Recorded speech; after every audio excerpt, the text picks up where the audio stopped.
Manong guard, pwede po bang palabasin niyo na po kami? Kanina pa po kami ditong alas 3, saka pinauwi na po kami ng mga teacher. Okay naman daw pong lumabas na. Hindi pwede. Hindi pa time eh. Anong oras pa lang? Bingi ka ba, Manong guard?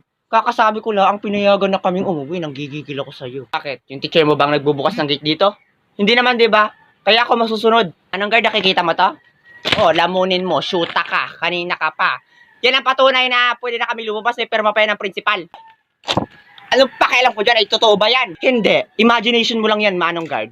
Ako talaga nanggigigil na ako sa iyo. Gusto mo bang tanggalan kita ng ngipin? Sige, subukan mo. Ba't sinusubukan talaga ako itong gurang na ito? Hoy, wag mo nang patulan. Kayo mga bata kayo, napakawalang galang ninyo, napakawala ninyong modo. Bakit ganyan kayo makapagsalita? Siyempre, may bibig kami. Ay, paano ba dapat magsalita? Nakasplit? Nakabalod? Nakatuwad? Ang bobo mo rin, Manong guard, ano?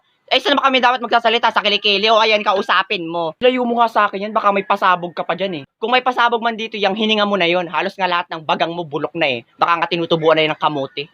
Lalong hindi ko kayo palalabasin, lalo ka ng bata ka, napakasama ng ugali mo, siguradong wala ka mararating sa buhay mo. Siguro kaya namatay yung nag-ampun sa'yo dahil ganyan yung bunganga mo. Huwag ka naman damay ng ibang tao, busit ka, makakarma ka rin.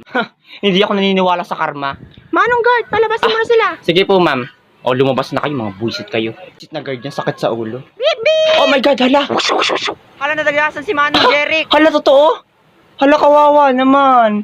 R.I.P. that Jeric. May buhay pa daw. Ay, sayang naman.